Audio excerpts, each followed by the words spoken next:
आज हम पढ़ेंगे प्रभावशाली बजटिंग प्रणाली के आवश्यक तत्व यानी कि essentials of effective budgeting system.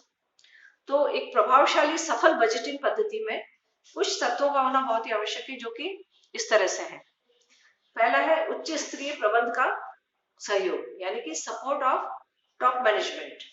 यदि किसी बजट कार्यक्रम को पूरी तरह से सफल बनाना है तो उसका उच्च स्तरीय सदस्य यानी कि अध्यक्ष जो है उसके द्वारा समर्थन प्राप्त होना चाहिए। बजट के संचालन के लिए उच्च स्तरीय शीर्ष से ही निर्देशन प्राप्त होना चाहिए। प्रबंध के सभी स्तर पे नियुक्त सभी कर्मचारी ज्यादातर परिवर्तन के विरुद्ध होते हैं। तो बजट योजना में ऐसी योजनाएं हो सकती हैं जिनका कर्मचारियों द्वारा विरोध किया जाए। इसलिए बजट कार्यक्रम का उच्च स्तरीय प्रबंध द्वारा समर्थन होना आवश्यक है। दूसरा है कुशल संगठन यानी कि एफिशिएंट ऑर्गेनाइजेशन। तो श्रेष्ठतम व्यवस्था और कुशल संगठन जो है बजटिंग के लिए बहुत ही आवश्यक है, क्योंकि व्यापारिक बजट का तैयार करना एक व्यक्ति की का कार्य नहीं बल्कि सभी का सामूहिक कार्य होता है। इसलिए उत्तरदायित्व का को निश्चय करना और विकेंद्रीकरण करना सफल संगठन के लिए बहुत ही आवश्यक होता है। तो इसलिए कुशल और व्यवस्थित संगठन बजट निर्माण में सहायक नहीं होता बल्कि उसका समन्वयक और संचालक में भी सहायक होता है। तीसरा है स्पष्ट व्यावसायिक नीति यानी कि क्लियरली डिफाइंड पॉलिसीज। व्यावसायिक नीतियों के आधार पर ही बजट तैयार किया जाता है, इसलिए ये नीतियां जो है वो पूरी तरह से स्पष्ट और निश्चित होनी चाहिए। प्रत्येक विभागाध्यक्ष को ये स्पष्ट जानकारी होनी चाहिए कि इन नीतियों का विभाग पे क्या प्रभाव पड़ेगा, तभी वे अपने उचित सुझाव प्रस्तुत कर सकते हैं।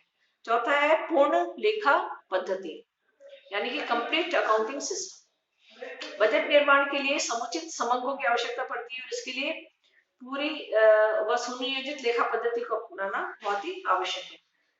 अन्यथा क्या होगा कि श्रेष्ठ बजट का निर्माण और संचालन करना संभव नहीं हो सकता।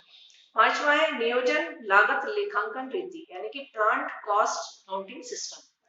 बजट निर्माण में पूर्वानुमान का बहुत महत्व होता है। तो लागत संबंधी पूर्वानुमान निकटतम सही तभी संभव है जब लागत लेखांकन रीति पूर्ण व उपयुक्त हो। यदि लागतों का पूर्वानुमान ही अशुद्ध है तो इसके आधार पर तैयार किए गए बजट भी गलत ही होंगे। फिर इसके बाद छठा है कि बजट प्रिपरेशन यानी कि बजट का निर्माण। बजट तैयार करने का जो कार्यक्रम है वो उन बजट अधिकारियों एवं मुख्य प्रबंधक को ही सौंपना चाहिए जिसके द्वारा कार्यक्रम कार्यान्वित किए जाने हैं। इससे क्या होगा कि बजट प्रस्ताव वास्तविकता के बहुत निकट होंगे। नेक्स्ट है प्रभावी नियंत्रण यानी कि इफेक्टिव कंट्रोल। प्रभावशाली बजटीय नियंत्रण के लिए बहुत आवश्यक है कि समय समय पर बजट समंकों के वास्तविक परिणामों से तुलना की जाए और विपरीत प्रवृत्ति अगर पाई जाए तो उस पर तुरंत सुधारात्मक कार्यवाही करना भी बहुत आवश्यक होता है। आठवां है बजट निर्माण में क्रमबद्धता यानी कि logical sequency of budget making. Budget के निर्माण, प्रस्तुति, जांच और निरीक्षण के संबंधी जो कार्य है उनमें यथोचित रीति का प्रयोग करना बहुत आवश्यक होता है, क्योंकि विभिन्न समंकों का संकलन करने वाले कर्मचारियों से अधिक सावधान रहने की अपेक्षा की जाती है। नेक्स्ट इसका है निरंतर बजट शिक्षा की सुविधा, कंटिन्यूअस बजट एजुकेशन फैसिलिटी।